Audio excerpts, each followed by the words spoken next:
Hello, this is Amfra, and today is August the 28th, Monday, and we are live in Alaska. Can you see me? Can you guys see me? I can't see the comments right now. Camera? Keep going. Okay, so we're here live today. This is You Are My Sister Talk Show. I have special guests with me today, Mr. Andrew Davis. We're going to talk about the generational curse of alcoholism. And we have some guests already. Pam Hale, Cameron, I see that you've joined us. Thank you for joining us. We're going to talk about a subject that is very dear to my heart, and that is alcoholism. So I have today Cameron's grandfather, my second father, Mr. Andrew Davis, who I've been knowing now since 1980, about 37 years. When I met him in 1980, him and his beautiful wife Karen, who's here vacationing with me in Alaska, he was celebrating 4 years or almost 5 years, Andrew, of sobriety. He'd been sober since 1976. 1976. 41 years of sobriety. And today we're going to talk about the generational curse known as alcoholism. Most people think that alcoholism is a choice. It is a choice initially, but it's a genetic disease like obesity, like any other illness or sickness or disease. So is alcoholism. So join me today as you're tuning in today. Ask questions. I'll read the questions, the posts, the comments, or whatever. But welcome to the show, Mr. Davis. How you doing? Are you enjoying your vacation here in Alaska? Yeah, I really enjoy it. We're having a good time, yes. Even though we're talking about a very serious subject today. And I don't know if you're totally in the camera. Can you lean in? Just come over to me a little bit closer here. Yeah. There you go. There you go. Okay. All right, we're good. And so this is a sticky subject. It makes people mad, don't you think? Alcoholism, drinking. Yeah, it's a subject that a whole lot of people that feel kind of don't want to talk about. Don't want to talk about. It's something that should be brought out and everything. That now is more being talked about it now because people's being aware of it more. Yeah. Yeah. Back years ago and everything, it wasn't talked about. It wasn't talked about. And everything. So it's now it became an epidemic. It's a problem. It is. And so alcoholism, people think they can take one drink. One drink. It's sociable. Everywhere you go today, no matter what event, social, school event, death, sickness, life, celebrations, birthdays, promotions, birth of babies, it's about drinking. Sociably, it's acceptable. Yes, it is and everything. But they don't take it. They don't take it seriously and everything. That's one thing now that what's really hurting the whole situation. Yes. And everything, they think that they can drink and everything and stop when they want to. Okay. And it's not that easy. It's more easy said than done. Okay. And everything, it's a problem. And then once you drink so much that you get to a certain point, then you want to quit and you can't. Yeah. So it becomes a problem, something that starts out as a matter of choice, right? You choose to drink initially. That's something, you picked your poison, if you will. Initially. That's right. You had no idea that it was hereditary and that it would lead to a lifelong abusive situation to not only yourself, but your family and your friends and everybody, right? That's right. I don't think anyone that when they're taking their first drink go out to become an alcoholic. Yeah. That's not the point. That's not the goal. The point is they out there to have a good time and they like what they're doing and they like what they're doing for them. Yes. They don't have no idea in the end what's going to bring in the end. When it comes to it. And everything. The only thing they're thinking about is the now. And everything. And it's the toast for the moment. That's right. Makes you feel good for the moment. That's right. And then, it was for me, it made me feel good for the moment and everything. It made me feel like I wanted to feel and everything. Yeah. But I never thought that I would come to a point that I couldn't quit when I wanted to. So you thought you had control of it, when the truth was, it had control of you. That's right. In the beginning, alcohol was my friend. Yes. Your best friend, would you say? I deal with it. It was your lover, your friend, your confidant. That's right, and everything. It was a god to some degree, would you not say? It was right. In the end, it was my worst enemy. Yes. It turned on me. Yes, it turned on you. And everything, and nothing I could do about it. Yeah. And everything, in the end, it took over my life. Wow. I did what it wanted me to do, not what I wanted to do. So you would say you start drinking in high school or in your 20s, 18s? When did you first take that first drink that you can remember? How old were you, think you? Well, I was 19 years old when I was 19. taking my first drink and Okay. everything. I had finished high school. Okay. And I went to Chicago and Okay. everything. And he's from Tennessee, you guys. Not to cut you off, he lives now in Minneapolis. That's right. For the last 40 plus years. But you started out in rural Fayette County in Tennessee, outside of Memphis. Yes, that's where I was born and raised there and everything. And, one thing, to take me back, I came out of a family of alcoholics. A family of alcoholics. So you saw the, I'm gonna say the abuse of it or the drinking of it. Didn't know that it was an issue or that it was hereditary when you were witnessing it as you grew up. No, I didn't know that and Yeah. everything. But back then, in the 40s and the 50s, people didn't talk about alcoholism. Yeah. I didn't know nothing about alcoholism. Me neither. Only thing down there then, you drank, they got drunk, and that was it. It was no big deal and everything, but it didn't take it seriously. Okay. And Okay. everything. I never knew anything about alcoholism or what alcohol could do to me Okay. and what it was doing to my family until I did leave Tennessee and I Okay. was in Chicago. And And you were from a rural county here. My producers tell me we need about 5 seconds to fix the camera. Okay. We're going to take about 5 seconds here in this live feed. There you go, to fix the camera, but you can only see him.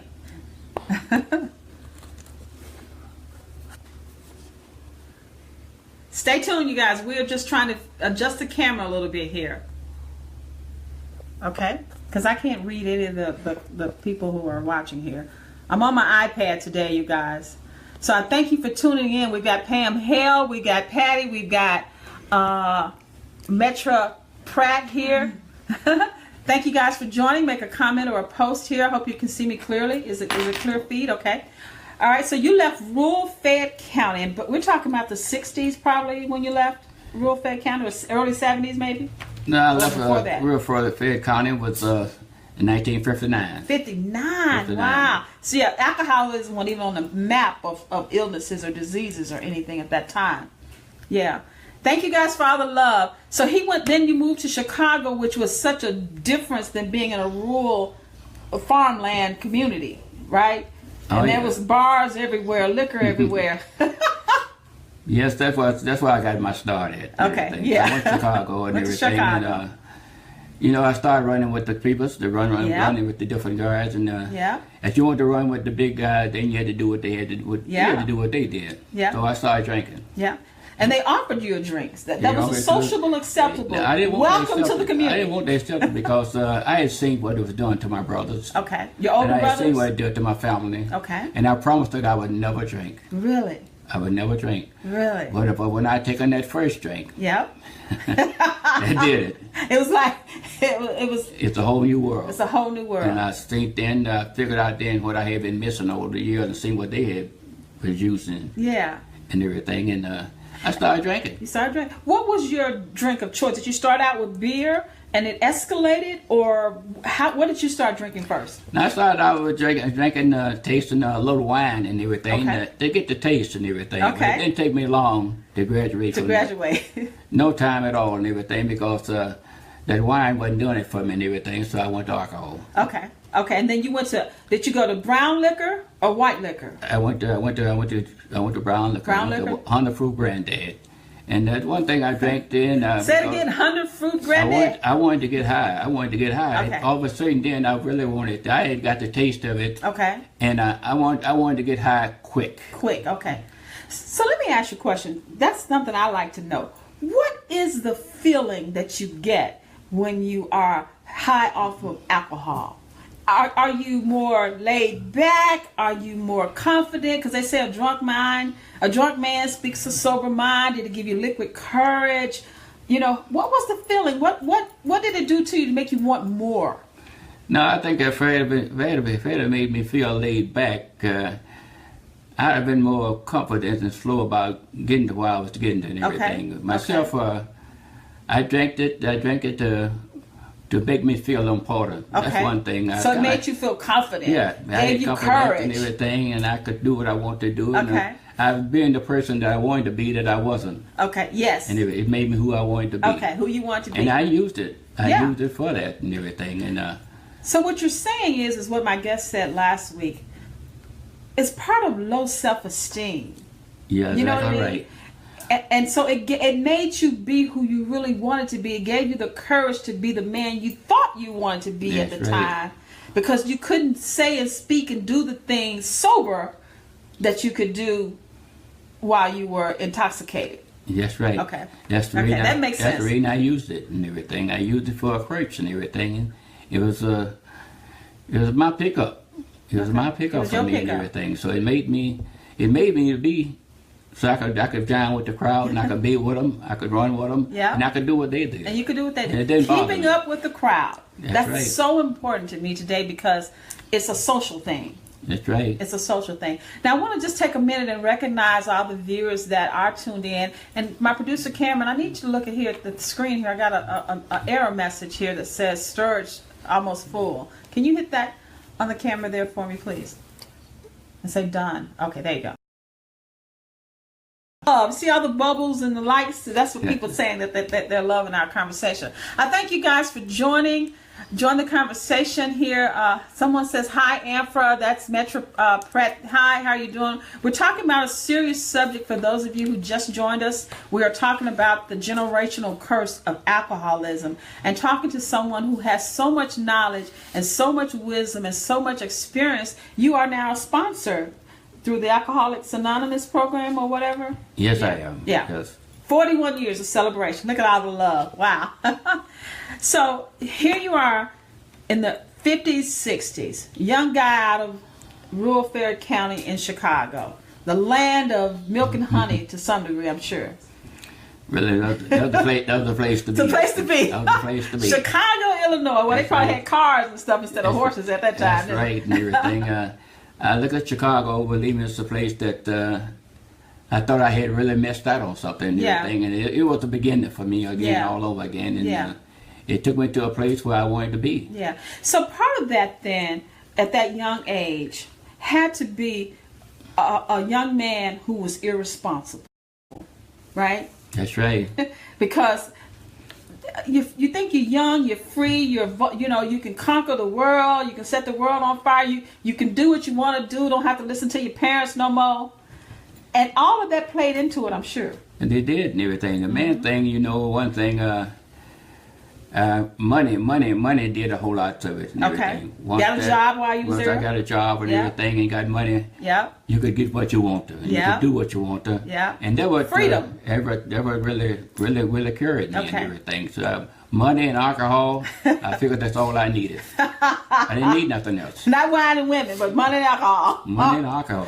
Okay. And so what started out, nobody takes their first drink or drinks because they want to become an alcoholic, right? That was never the goal. Never the intent. Nobody ever think about nothing like that. Never And thought as everything. a sickness or a disease. Never come into their mind that they're taking this first drink, that one day I may want to quit and can't. Uh-huh. And everything, but you never look at it like that. Yeah. You look at it now, so I'm young, I'm Yeah. enjoying myself, I like Yes. what I'm doing, I'm Yeah, I having can a good afford time. it. I'm having a good time, and I can afford it. Yeah. And I can quit when I get to be 60 years old or 70 years old, because I didn't have all the fun I wanted to have then. Yes. But that's a mistake you make. Yes. Yes. That was a big mistake I made. Yes. When I got to that point, when I got to that point, I wouldn't have never made it to that point. I quit when I was 36 years old. Okay. And everything. If I hadn't have quit, if I hadn't got help and quit then, Yes. I wouldn't have made it to be 36 Yes. years old. So from say 18 or 19 when you first started to 36, which is what, about 18 years. Like 17, 18 years, I think. Did you have episodes where you were getting so drunk where you blacked out, didn't know where you parked, didn't know where you slept, lost a job, quit a job, found a job, blah. All that stuff happened in my Yeah, life and everything. all of that. But I never took it seriously. Okay. I never took it seriously. That's It one of didn't the bo- things. that's- That's the things that happened. Yeah. And everything. So it didn't bother me and Yeah. everything to lose a job. Yeah. And everything. So I would get another one. Wow. And I lost out on a whole lot of good jobs Yeah. that I could have got promotion on. Yeah. That I wouldn't I wouldn't take it because I wanted to keep a job where I could drink on. Yes. And Okay. everything. So you want to fly under the radar, if you That's will. right. You know, I want to get this job. I ain't gonna let them know I'm drinking, but you were probably drinking on the job and everything, weren't you? I drank every day. Every day on the job. That's Every mean day I on the kept job. I mean I kept a low paying job and everything. There Yeah. wasn't I could get Yeah. by and Yeah. everything that I could drink on and Yeah. everything. So I lost out on a whole lot of good jobs Yeah. that I could have had Yeah. because I couldn't drink, so I didn't get those Yeah. jobs and Yeah. everything because it was interfering with my drink. I didn't want anything to interfere with my drinking. Okay. So then relationships and love and marriage and all this stuff, that was all secondary to you. That's Alcohol was you got up to right. drink. A top priority. Top for me. priority, wow. Priority. Alcohol came first. Wow. You know, whereas It was your God to some degree. That would was you it. say? That was it and everything. I put Yeah. alcohol before family. Wow. And when you get to a point you put alcohol before family, Yes. you got a serious problem. Yes. But you don't look at it that way. Yeah. It's either them or alcohol. So I lost the family Yeah. and everything Yeah. for alcohol. I put alcohol first Yeah. and everything. Wow. And you look back at it. So who would do something like that? Yes. Alcohol would make you do it. Alcohol. Alcohol would make you do Wow. it. You say I would never do it, so you haven't done it yet. Yes. Yes. So See- there's that denial part. You lived in denial then for 18 years. That's right. Wow. And you had a drink every day for 18 years. Every day I drank. Every day I got drunk. The biggest of those days. Every Oh, day. my goodness. Every day I drank. I just simply couldn't do it without drinking. Okay. I got to a point that I had really became a full-blown alcoholic. I had to have it every day, Every day. to survive. So I you would get survived. up with a bottle like a baby. Get up with a bottle And went to bed and with went to one. bed with a bottle. That's right. Only thing it wasn't Similac or milk. It was liquor. It was alcohol. I'm laughing, but it ain't funny. It was truthfully, but alcohol. it was alcohol. I've seen that happen. Actually, I've witnessed that. And so for people today, we live in a world today, Andrew, that every commercial, everything you see is sponsored by Ciroc and Smirnoff and Bud Light and Budweiser and this and that and that. And every event that you go to, it could be a kid celebrating graduating from kindergarten. If they go out, they're going to a bar or a place where liquor is being Yeah, served. They promoting it now Everywhere. place. It's not Every on- TV show. It is a strong thing and everything. You see now that alcohol don't have no barriers and everything. It It's, doesn't discriminate. It doesn't discriminate. It can be women's, men's, Yes. kids, Kids. girls. It Yes. doesn't matter. Yes. Age doesn't even much come into it and everything. Yes. It doesn't matter about the race, genders, or Yes. what. Alcohol is alcohol for everybody It is. and everything, and it will take a toll on you Okay. if you abuse it. If you abuse If you abuse it. It's abuse is the If- word. if you It is abuse it. Because some people can socialize. Like myself, I can go out and have a mixed drink because I don't really drink. And I can have that one drink and don't drink another drink for like 10 months, a year, or 5 years. It's not a normal for me. But some people, because of the genetics, the hereditary, that's not possible. It's not possible. It's not possible. And you Yeah. didn't know that initially. Now I didn't know that and Mm-hmm. everything, but a whole lot of people really think that that because they have one drink and everything, and then they may go on, because Yeah. they're not aware of what could happen and Yeah. everything. They may say, well, I can go for a week without taking another one Yeah. and everything. But that's some people. I admire that. If Yes. a person can do that, can go out and have a drink and with dinner and everything, Uh-huh. and then get up and go home, forget Yeah. about it, and move on. Good and everything, but I couldn't. You couldn't. I couldn't do that and everything, Okay. and that's one thing what really bothered me. I could see people that could do that. I was jealous of those people. So I didn't want to be around those people. So you were jealous of the people That could who use it. could use it and go to work and have a normal life That's and a right. family and a good life and move on. You were not one of those people. I wasn't that You person. lost everything. I lost everything. Everything. And It took control of your yeah, life. those people I didn't want to be around because Okay. it made me look bad. It made me look bad. So if you ain't gonna drink, you And should get stay drunk. home someplace. You ain't got no business out here. You're in the way and everything. Get out the way and let a man do some serious drinking. That's the way I felt. That's how you felt, yeah. And everything. And I was envious of other people because Yeah. they could do what I couldn't do. Yes, yes. And that would bother me a whole lot and everything. That's the reason I didn't. So hang you with the didn't want people. friends that if they didn't get drunk with you, I didn't mess with those people. because I didn't have time. If you didn't drink, I didn't have no time to mess around with you. okay, Wow. Wow. So over 18 years then, you I'm sure you probably had 18 jobs. That's right. That's right. Because you would just do the minimum to get a job and blah, blah, blah. And so along with alcoholism comes the irresponsibility of financially. You when you got paid, before you paid your rent, you probably bought something to drink. I always did that. I always cashed my check at the liquor store. I never had a bank account when I was in Chicago. Yeah.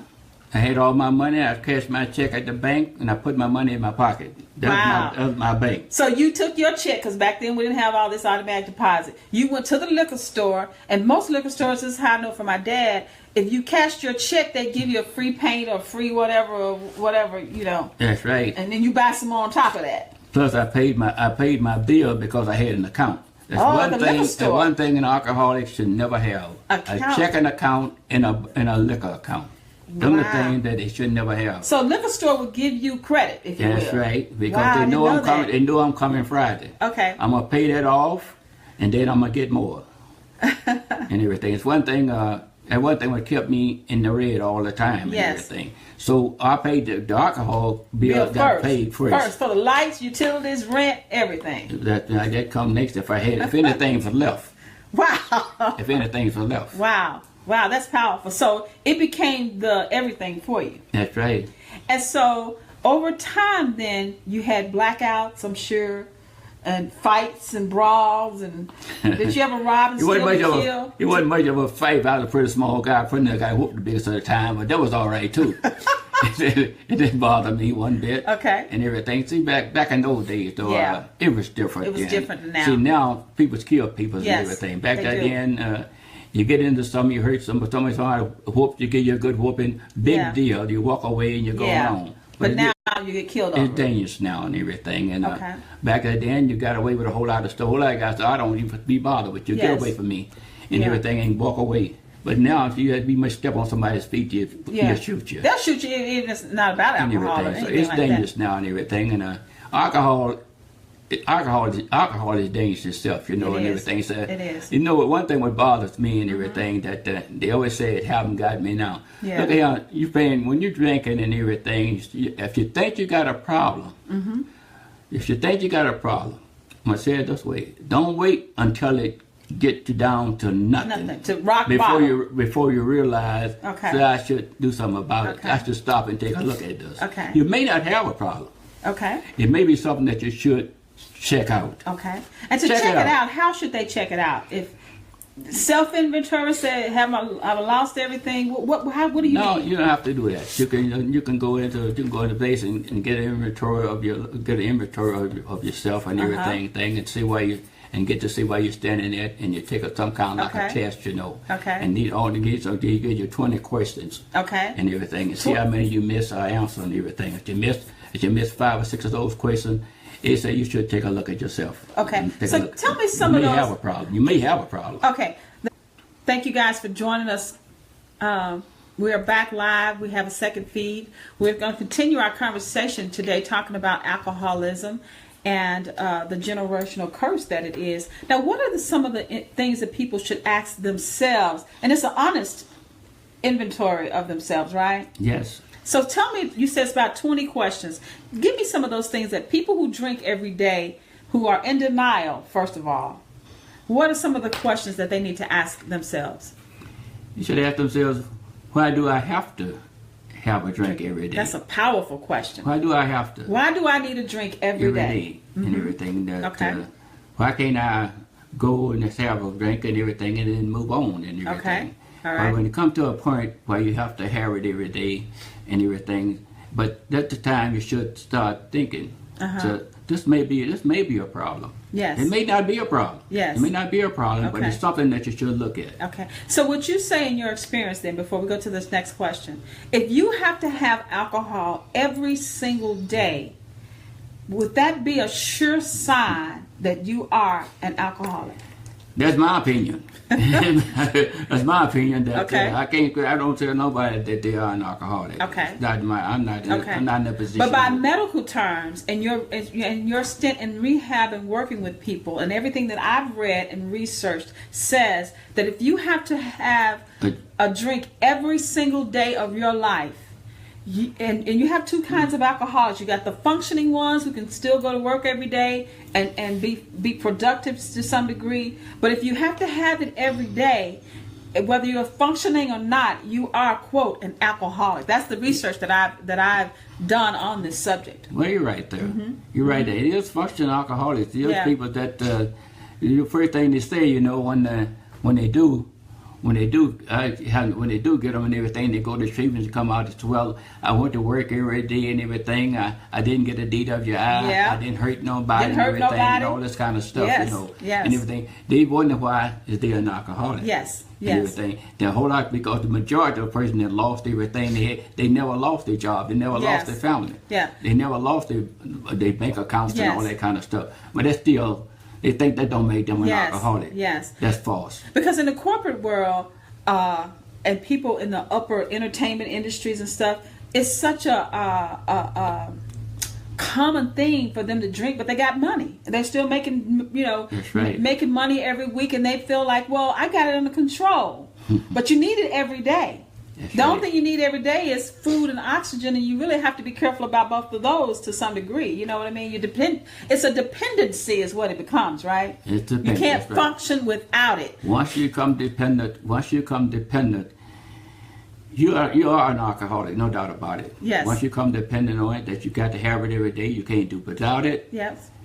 You're hooked. You're hooked. And once you get hooked and everything, it ain't a such thing, is my opinion and everything, and it's whatever it has been said and everything, that you can cure, and you can get cured from being an alcoholic. Yes. Alcoholism is a disease. It's a disease. And it's something that you can't cure, but you can arrest alcoholism. Okay. And when you mean by arrest, you mean control it. That's right. It starts up here in the mind, though, right? Start in your mind, and then one thing, you got to go. You need treatments, and you need to go into AA. AA, Alcoholics Anonymous. Okay. And everything. You can live a normal life again. Yes. But without alcoholism, without alcohol, okay, you can go out and have a good time, go home and everything, and not take that drink. Yes. And everything. Yes. And the life get normal, but it hurts so bad, but body so bad. When you've been used to being drinking in every event and everything, what you gonna do without alcohol? Yes. How people's gonna like you? How your life gonna be without alcohol? But life, believe me, is beautiful without alcohol. Now let me ask you this, because I've ran into this several times in my life when I met guys. Once when I was in Detroit, they like to take something as simple as a juice bottle. I know a lot of people do, and fill it with beer or alcohol, and just think that people don't know that they are drinking. It's like, I'm like, that is you are in denial, number one. You ain't fooling nobody, number two. But people are in such denial that they become what they call, I think it's called closet drinkers, or people who disguise it and Oh yeah, it's they always try to figure out a way to hide it and to keep using. Yes. And everything, like you say, they take it, mix it in the bottles. Yes. And think you got vodka in a bottle, think it's a bottle of water, but you got a bottle of vodka. Yeah, and it looks like tea. Beer looks like tea, and alcohol looks like tea, and so they think they're fooling people. You do everything you can. Yeah. To get high. To get high, and it is a high, right? You do everything you can to get high. It's in the class of drugs. It gets you high. That's right. It gets you high. It gets you high. And everything. So one thing, back then when I was using everything, alcohol was my choice of getting high. It was your poison. It was my choice. It was your poison. And everything. Because one thing then back in the early 60s and everything, it wasn't the hardcore drugs and things like they got now. Yes. If you got a bag of reefer, a 5-cent bag of reefer, that was a big deal. That's a big deal. That was a big deal. Yeah. See, now you got all kind of. Yes. Then you get a few pills too and everything. So you were the talk of the town. So now it can escalate much quicker because there's so many other things are so available. Now they got so much stuff out there now and everything. The drug, that's right now. Every time you turn around, you see somebody in OD. Yes. Because the stuff is so powerful and it's so easy to get. Yes. And then you have so many. The one thing that I don't get, but it's the drunk drivers. Okay? They kill somebody and they live. I've never understood, well, how come the drunk driver, not that you want them to die, but anytime there's a wreck involving a fatality and it's a drunk driver, the drunk driver usually never is the one that is killed. it's always the people that he hit or caused the It wreck. seems that way all the time, Doesn't you know, it? and everything. That the innocent person always Yeah. get hurt and everything. And I believe me, drunk driving is dangerous. It's dangerous. It's dangerous. It is because, dangerous. I did it myself. Yes. That's how that. It led to That's your why. recovery. That's why I'm sitting here today on account of driving drunk. Driving drunk. Driving Yes. drunk. And believe me, it's dangerous. It is You dangerous. can kill somebody or you can kill yourself. Yes. That's going to happen. Yes, it You is. said, well, I've been driving all this time and everything. I drank and everything. And then keep drinking. Keep doing it. You haven't did it yet. Yes. You're going to get a DWI. Yes. Or you're going to kill somebody or you're going to kill yourself. Yes. And everything. Driving drunk is like playing Russian roulette. Yes, you it got a is. loaded gun right to your head. Head. Wow, now that is a good analogy. Instead of pulling the trigger, Yes. one day that bullet gonna go off, and when you do, you're gonna be sorry. Yes, because you know the thing about it is, if you're the drunk driver and you live, I think, and I don't know this for sure, scientific proof or nothing like that. The drunk driver lives. Now I've read where he lives, or you know the person that's drunk lives usually because you're drunk. It is the fact that you are intoxicated, that the shock and all of the things that happen with impact and all of that, you're not even aware of it. Yeah, that's right. You know, you're so relaxed. It do seem like that way. You know what I mean? The drunk And driver never get hurt. The never other person gets always hurt. get killed. But you live to regret what you've done. That's right. You You might sober up- you might have say to kill yourself Yes. because you got to live. You've with got to live with the fact You that gotta something live with you did took someone else's life. And what's the greatest punishment than other than that you live to? And some Yeah. people drink even more now because people who drink tend to have a reason. My mama this, my daddy this, and this happened to me, and I was this, and I was that, and that happened. They have to have a reason or excuse why they drink. It seems. Yeah, you never think about it when you drive that drinking and driving. Yes. It don't even much bother you. Quiet kept. Majority of them don't care. Yes. And everything. I'm talking for myself Yeah. and everything. Yeah. Because one thing, when you realize it, it's when you're sitting in jail. When you're sitting in jail. Jail and can't or get a they- drink. Or they bring you out before the judge and everything. Yes. And you done did something stupid and crazy. Yes. And So hurt somebody. And their family is sitting there, you done taken one of their kids' lives. yes. And you got to take a look at them. And Oh, then my. you start thinking about yourself. What have I done? Yes, what have I done? What and have you're I in a done? sober moment now. You're sitting in That's court, right. you're sitting in jail, and that person that was drunk, it's like a whole nother spirit, a whole nother person, a whole That's nother right. being has taken over who you really are. And they're gone on now, and you're sitting there with the regrets and the guilt of what you've done. You have only killed that person or whatever. Yes. You have killed that family. Yes, you have.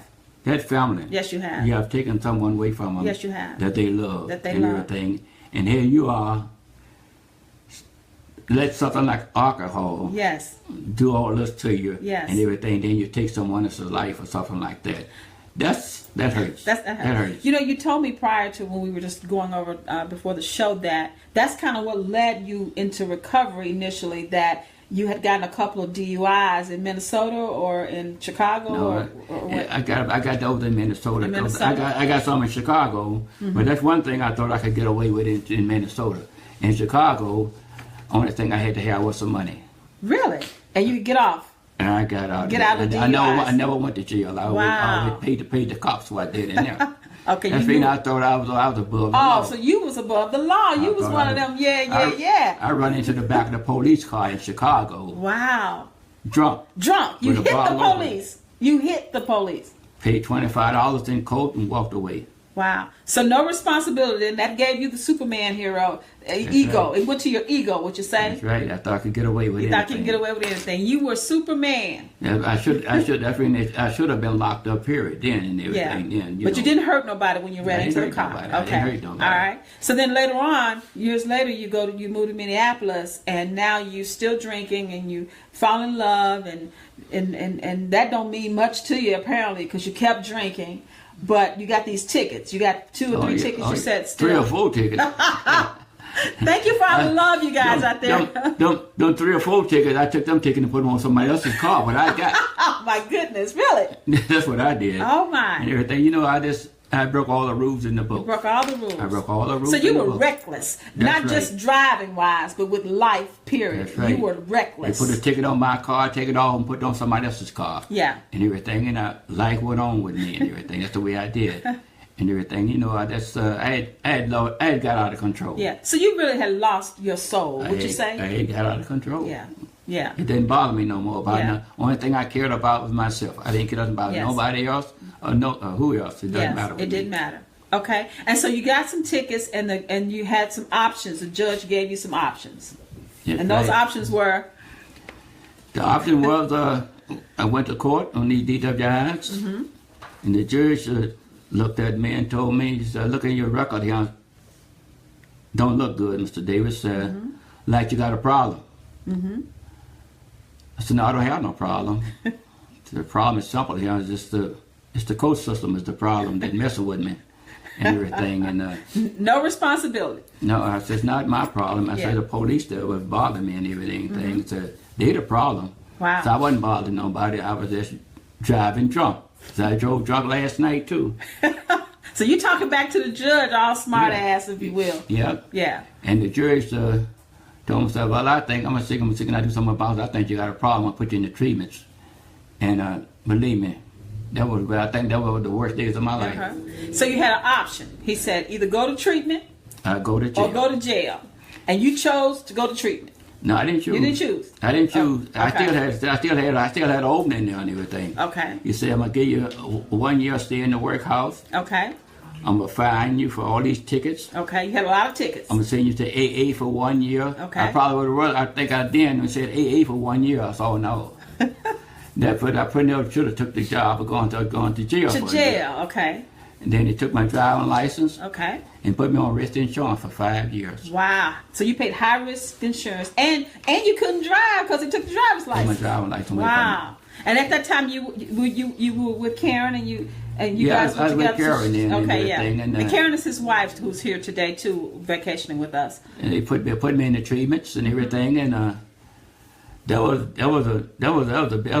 a turning point. That wasn't a turning point, but that was a time of my life that I had got so low. Yes.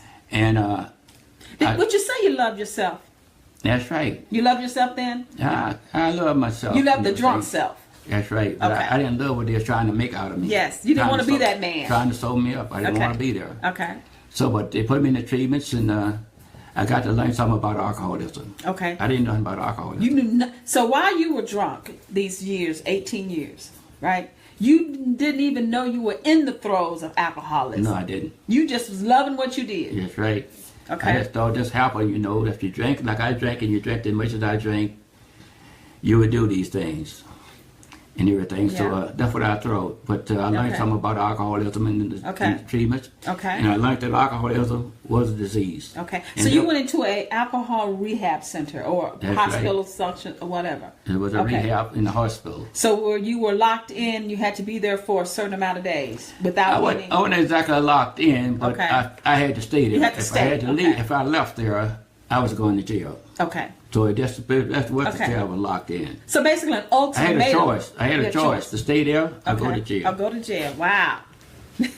And believe me, the choice I made then was probably the best choice I ever made in my life. Yes.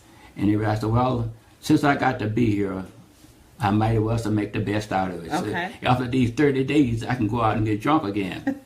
Still had a motive. Yeah. I said, I can stay. I can go. I can stay Okay. here and everything. But those 30 days did a whole lot for me. Wow. You sobered up, of course. You probably at that time hadn't been sober for 30 days and 18 years. That's right. Wow. So, as far as your body is concerned, when you first went in, you probably was drunk as a skunk when you checked in. I was. I was drunk. You went out. You told me you went out and got drunk purposely before you went in a night or two. So That's right. Wow. I needed something to try to hold me up for a couple of days and everything. So you wanted to just Because- knock it back as much as you could. That's right. And everything. But the one thing about alcohol is it really turned on me real bad. Yeah. No doubt about that. So those first days, then you have what you're detoxing, right? And so your body is going to go through mentally, spiritually, and physically withdrawal symptoms. You're going to shake and crave and throw up and all those things. Withdrawal is really rough? bad. No doubt about it. Rough on your body? Yeah, for about 3 days. I was a hurting person, no doubt about Okay. it. Aching in your body? Aching in my body. Wow. Fiending sweats, for something. cold sweats. Wow. And everything. And even, the shakes. Yeah. The shakes. I was 36 years old. Uh-huh. And you thought I was a 80-year-old man Really? with Parkinson's disease. I was shaking like a leaf on a tree. Really? I couldn't even hold a cup of coffee in my hand. Wow. That's how bad Shaking. That's how bad I had got. But so when you're drunk, though, you're not shaking. When you got the alcohol I in could drink. you. I turn up a pint of vodka and drink it down, and I could level off just like I don't. Wow. That's the control. Believe me, that's what alcohol did for me. Wow. So that first week or so, it had to be rough then. It was rough. So could you eat during that time? No, the first couple of days I couldn't eat or nothing like that because when I drank, when I was using, I never ate. Okay. But finally, after a couple of days, they started getting a little food into me and everything. And after about a week, I started kind of spending up. Okay. I started coming back some. Okay. And everything. And believe me, I still wanted to drink. I still wanted to drink. For it. I still had the urge and everything. Okay. But I had to be there, so I tried to make the best out of it I could. Okay. And that was For 28 days. For 28 days. And that was the best thing I ever did in my life, and everything was to stay not to leave there, but to stay there. So you were actually housed in a hospital facility. Oh yeah. For 28 days. Now, could you have visitors and yeah, I could have visitors. Okay. I could have. I think after the first week, after the first 2 weeks, then you could have visitors and everything. Okay. But until then, you didn't have nobody to be and connecting with you and everything. So. But after the first 2 weeks and everything, I got visitors and everything, but then I began to kind of see myself. I kind of see myself in a different light. Okay. And everything. So you had having clarity, I'm sure. I started kind of caring about myself and everything. Yeah. I said maybe. I said maybe this thing may work for me. Okay. Say I may have a problem. Because you're still in denial while you're in there. I said I may have a problem. Okay. And everything, and I really started taking some thorough looking at myself and everything through the counselors and everything. Yes. And I finally admit in the third week, I said, my name is Andrew, and I am an alcoholic. Wow. My name is Andrew. And I am an alcoholic. That is what they call the first step. Yeah, the first step there. To admitting and acknowledging that you have a problem. If you don't ever admit it, you got a problem. You're wasting your time. Wow. You're wasting everybody else's time. Wow. Now, I want to take a minute right here to recognize some of our viewers. And believe it or not, your grandkids are watching. Demetrius, your grandson, Cameron's brother, and I think I saw Jonathan. Is Jonathan on here too? Jonathan is watching, and Erica. Yeah. They're watching. Thank you guys for joining. We have Frida Turner is watching. She says, hey, Amphra, Robin Dotson. I want to recognize them. Pam Hale, Cindy Dortch says, I can't read what she's saying, but thank you for joining, Cindy. We are talking about a very serious subject. I'm glad your grandkids, along with, your grandson here, Cameron, they're tuned in today. This is serious. They need to know that, like everybody does, and not picking them out, the genetics of it. It is inherited. It is. It's strong. It's strong. About that it is a, and and the liquor store says wine and spirits on it. You know what I mean? And so for you to now, we're talking about 41 coming up about 42 years here of sobriety. But it wasn't an easy journey after you got out after 28 days, was it? No, it wasn't and everything. That's believe me. Alcoholism is something that it's gonna stick with me the rest of my natural life. Okay. I'm gonna forever be an alcoholic. So today, 41 years later. That's right. 41 years later. You are still an alcoholic. I am still an alcoholic. I still go to AA meetings every Tuesday night. Every Tuesday night. A whole lot of people they ask me, so look here, so why do you still go now after 41 years? Yes. Believe me, I don't go now to stay sober. To stay sober, okay. I go to be there for the other people. For other people that are coming in there. Yes. Support. And the fellowship of Alcoholics Anonymous. Yes. And everything. That's what I go for. Okay. And everything. As of today, I'm not going to drink today. That's the only thing I got is today. Today. One day at a time is the One theme day. or the motto. I'm not worried about yesterday. Okay. I don't look forward till tomorrow, because tomorrow I may not even much be here. Okay. And tomorrow, who knows, I may be drunk. But today, I choose not to drink. Yes. When I met you in 1980, you were 4 or 5 years into sobriety. And you've told me this one thing consistently, because I've seen you a lot since I met you almost 40 years ago, 37 years ago. You've always told me that you are an alcoholic, but you are only one drink away. One drink. One drink. So after 41 years, that's profound and powerful. It only takes one drink to send you way off track again. I go right back to where I left off. Wow. 40 That's some years control. ago, I go right back there. That's some And control. one thing I always tell a person, and everything, it ain't how much you drink. Okay. It's the first drink you It's drink. the first drink. That's It's awesome. the first drink. It's not how much you drink. It's the first drink. First drink. If I don't never take that first It's drink, I'm not gonna get drunk. Yep. If I take that That's first a guarantee. drink, I guarantee you. That's a guarantee. That If I you don't take first, it. if I take that first drink, that's it for me. Wow. These 40 years don't It's mean gone. nothing. It'll be wiped out in one drink. If I take one drink, One drink. I'm gonna get drunk, because I can't take one drink Wow. and quit. Okay. And it's a continuous thing for me and everything. Yes. So that's the reason I don't drink. I always tell her I don't drink. Even how you do it. I don't drink. I go to meetings. Yes. I read the big book. Yes. And I call my sponsor. Yes. That's You still one- have a sponsor now? Oh yeah, I still got a sponsor. Even though you sponsor other people. Oh yeah. Okay. But I never have to use. I never use You him like- now. I yeah, never 'cause like you- that, yeah. But But he's if you there, did, he would be there. He's there for me. If Wow. I make a phone call, Yes. he gonna answer. He gonna be there. Yes. That's one thing that he never friendly have to worry about me and Yes. everything, because that now I got too much to lose now Yes, and everything. yes. I lost a whole lot getting to where I am. Yes. And I'm not never ready to lose Lose it all that. Okay. on the count of some alcohol to go Yes. back to where I was. Yes. I don't And- want to go back there. And so we have about 15 minutes here left. I want to talk about, now that you're sober and you know that it is hereditary, you've seen it kill your brothers, Kill right? them all. Kill them all. And some of your children.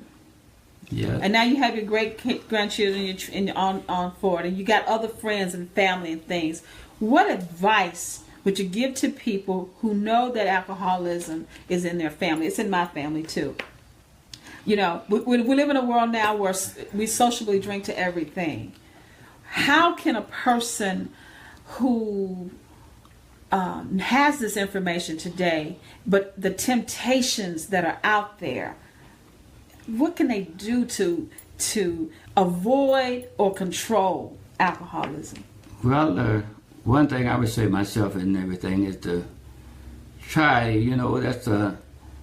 try not to abuse alcohol. And I don't go against a person that can drink and everything. If That's you all can I'm have it saying. and walk away, And everything. Yes. There's nothing wrong with that yes, and everything. sociably. But one thing, if you abuse anything, it's gonna take a toll on you. Yes, it is.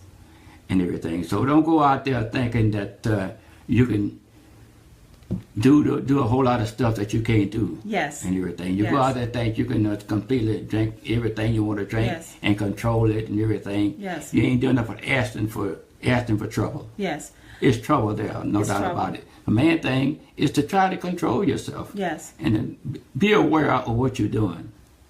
Well, and everything. how does children today who grow up and witness their parents in the throes of alcoholism, what effect does it have on that child as he or she grows up and enters into the world, because it's normal for them to, and they've been around it, it affects them far reaching. How do parents and kids, it's such a sticky subject, because if the kids see their parents always drinking, they repeat what their parents do. They think it become the norm. Yes, there you go. That's the word I was They looking think it for. become the norm. It's the And norm. everything, but I was lucky myself in my second marriage and everything that Yes. my kids never seen me drunk. Your kids never saw you drunk. They never seen So me that drunk. was a good thing in the family, in the household. They never seen me drunk. Okay. Or never seen me take a drink. They Wow, never they seen didn't even me- saw you drink at all. Never seen Wow, me that's take a wonderful. drink and everything. That meant a whole lot to them and everything, to see their dad and Yes. everything. Every day, go to work, come home, Yes. and everything sober. Yes. And everything, and to make sure that all the bills were paid, and things was treated. And I was a dad, a husband, and a father to them and everything. See, so you got to the point with your kids that you want to show them what not to do. That's right. And I want to try to set an example. Yes. Try to set an example for my kids there. That's one thing I didn't do with my first set of kids. Okay. I had kids in Chicago. Yes. And everything. They all seen me drink. They all watched you drink. They all seen me drink. They all seen me drunk. Hit that settings button. And it didn't turn out that well. Yes. It didn't turn out that well. So some of your kids became alcoholics. They became alcoholics. Yes, they and did. Everything because they seen their daddy do it. Yes. They seen me do it. And even if they didn't see you do it, they did because it's in their blood. Oh yeah. Yeah. And they see me do it and everything. It's in their blood. Yes. It's serious. It's hereditary. It's no doubt hereditary. About it. I didn't understand it either, and I'm just going to give a little brief without giving too much information here. I didn't understand it either. I saw my dad was a weekend drunk growing up, and I knew I didn't want to be that person because he was a slouch, slut. It's so strict Monday through Friday that I want to kill him. But then when he got drunk on Friday and Saturday and Sunday, I preferred the strict disciplinary over the man that was just totally different. He was two different people, right? And I made my mind up. I would never do it because I didn't want to be that other person. And then I met your son and saw the gradual process of what it did to his life. And it hurt, you know what I mean? Yeah. And I couldn't help it. You can't, the one thing about alcoholism or addiction period is until that person is ready to give up, there's nothing no one that loves them can do to help them until you make your mind up that you want to help yourself. You got to want to help yourself. It's a willpower. If you don't do that, ain't nothing nobody else can do for you. Yes. You first got to make that move yourself. Yes. And one thing, main thing is listen to other people. There's one thing, a person they're using, they don't want to listen because they think they know everything. They think they know everything. And you were the king of that, weren't you? Oh yeah. They think they know everything. And they think they got it all made. Yes. And they think they got it all figured out. They think they got it figured out. They do. Now, your granddaughter, Erica, is on here. Hi, Erica. She says, hi, Granddaddy. Hi. And Erica is probably, I think Erica's about 40 now, maybe. Close to 40. 39. Hi, Erica. This is your granddaddy. He's got a lot of information for us today. And family is so important. So once you decide to quit and you go to rehab or whatever, you got to change your environment, right? Your whole life changes. You can't hang with them same friends. You got to change everything, and change is hard. Yes, there you go. That's the big part of it. Yes. Change and everything. So 28 days was good, but then now you got to live every day. Our treatment centers is discovery. AA is recovery. That's why you recover it in AA. In AA. So the treatment center, you don't recover in treatment center. Treatment center are what now? Share your treatments. Treatments. Yes, there are. You had to say. You said treatment centers are. It's discovery. Discovery. You discover yourself. You discover alcoholism. Discover what it's doing to you and everything. Okay. All right. But AA. That's why you recover it. That's why you recover it. And you need a support group. You need that. The fellowship of AA and support and everything. You need that and everything. Yes. Because you're going to need all the help you can get. Yes. So now, right now, after 41 years. 41 years. I dreams about alcohol. Really? I dreams about it right now. So it's still in your psyche? It's still. I see a whole lot of people say, I go to AA meetings and say, well, I forgot I had a dream last week, and I hadn't had a dream in 5 or 6 years or 5 or 6 months. I dream about alcohol all the time. Period. Really? Right after 41 years. That's how I am buried. It is in my head. In your head. I am an alcoholic. 41 years and you still dream about it? I dreamed about it. I waked up a whole lot of nights in cold sweats, and I feel like I've been drunk. Really? That's like I had. It's like I was drunk. And believe it's a good feeling to wake up and know in your bed and you're sober. Okay. Wow. You don't feel no. So it has far. Here you are, and how old are you today? Tell us, audience, how old you are today. I'm 78 years old now. 78 years old, and you are after 41, almost 42 years now. You occasionally still have bad nightmares. I have nightmares about alcohol. About alcohol. I wake up. I didn't get drunk. So what have I done here? And you wake up thanking God that it was just a dream. If that's a dream, that's all it is. Oh my gosh! And that's something I did not know. So it's deeply in it's rooted in you. Deeply, I am an alcoholic. You are an alcoholic. You know, right now I'm not ashamed to admit it. Yes. I am what I am. That's the first step. I am what I am. Yes. So that's it. That's and it. I can either live with it, make myself miserable, and try to fight it. Believe me, I'm living the best life of my life now. Wow. And I've seen the good part. I never saw in the 37 years that I've been knowing you. I never saw. I didn't meet the man that was drunk. I probably would not have liked him. I probably would. You wouldn't elect him. I've heard the stories. You wouldn't elect the guy. Now we have about 5 more minutes. I didn't get to this time. I recognize everybody like I normally do because it's such a powerful conversation. But I do have some guests on here that's joined. Vanessa Barton has joined.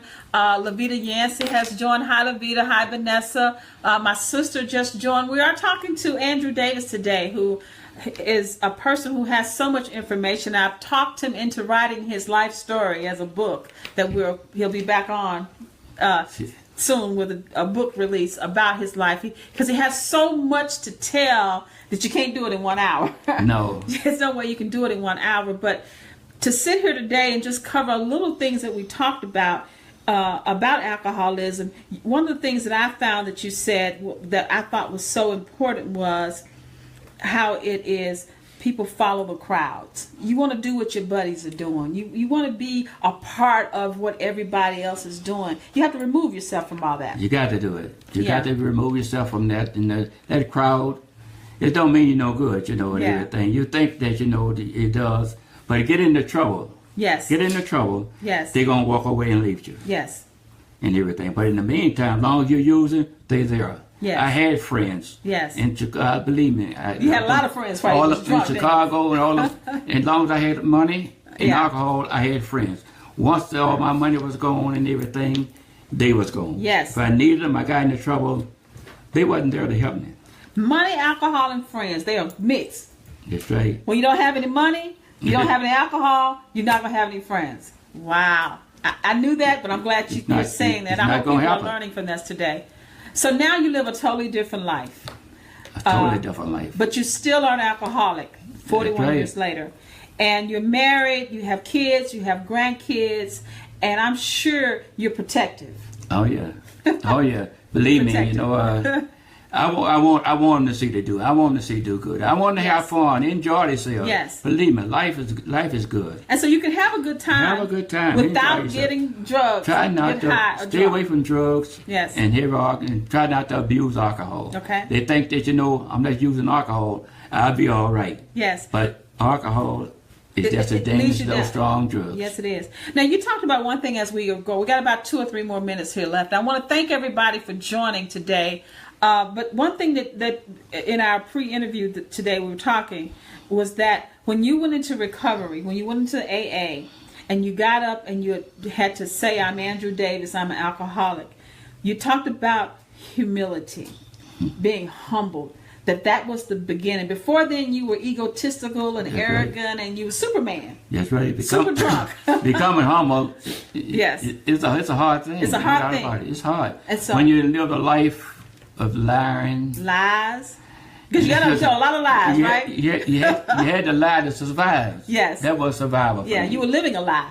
Every day. 36 years. Every day. A lie. Yes. Every day. Yes. And everything. You got to get honest, and getting honest is a serious problem. Yes, it is. And honest with yourself, right? That's right. Because the greatest lie you can tell is a lie you tell yourself. That's right. Getting honest with yourself and with other people's. Yes. And everything, and trust. Yes. And trust. Believe me, when I was youth, I didn't trust nobody. I think everybody was out to get me, and I tried to get them. I tried to get them before they got me. Wow. And everything. But did you do any crime?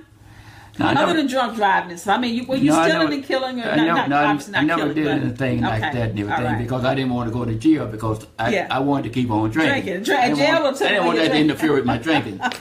Okay. And everything. So I tried to stick away from that kind of stuff. Okay. And I know if I got out there for drunk driving and stuff like that, I was going to get out of jail. Yes. That wasn't no big deal. Yeah. So you kept a job. You worked any odd jobs you told me. And you were working to get paid so you can support your habit. That's right. Okay. Not your family. Support your habit. Alcohol came first. Wow. Family came next if anything was left. If anything was left. Okay. We only have 1 more minute. See how fast that hour went by? Maybe we should have 2 hours. I love it. I want to keep it to 1 hour because I'm trying to show the networks that Anfra can do this just like Oprah, but and stay within our time frame. But we're going to come back on when you get this book because you're going to write a book. But I want to thank everybody for joining today because I hope you learned something. I hope that you can take this information that he's sharing with us today on alcoholism and how it is a generational curse. Would you say it's a curse? It is. It's a curse. It is. It's a demon. Would you say it's a demon? One of the worst that you ever could have. It's the worst. Believe me, it took all my brothers for me and everything. Yes. And you're the only brother living now, I'm right? the only one living. And it would have taken me if I hadn't got some help. If you hadn't got some help. If I hadn't got some help, I'd have been gone a long time ago. So, and I wouldn't have been here to say hello to all my grandkids and my kids and all that kind of stuff. And you've been in Cameron's life since he was born. Oh, yeah. And been a good mentor, grandfather, just the love that you've given. He needed that. I needed that. I want to thank you for that. And we're about to close out today here because we are sticking to our hour time frame here. We are in Alaska, so I realize that in Memphis, the Central Standard Time, it's about 8 o'clock. And I thank you. I'm enjoying myself in Alaska, you guys. I would love to live here, but I know I got a reality to face and got to get back. But thank you guys for joining us today. Leave some comments. Share this on your Facebook page if you haven't. There's still time so people can see the reruns. Last week's show got up to over 1,600 viewers in a week. I won't be back on the show next Sunday or Monday because I'll be traveling back to Memphis from vacation. I will be back on Sunday, September the 10th with my special guest will be one of my Binghamton brothers, Warren Williams. We're going to talk about is it a man's world? James Brown said it's a man's world, but it wouldn't be nothing without a woman or a girl. And so we're going to talk about from his perspective on September the 10th. Because I want our men, they're hurting too. Oh, yeah. They need help. They don't have the kind of support and willingness to talk about things like women do. But we need to heal each other. We need to heal ourselves and help to heal each other. We need to talk about it. We need to talk about it. So we're going to talk to Warren Williams next Sunday, not next Sunday, but in 2 weeks from now on September the 10th. This is Anfra. We're live from Alaska, and thank you for joining us today. Good night.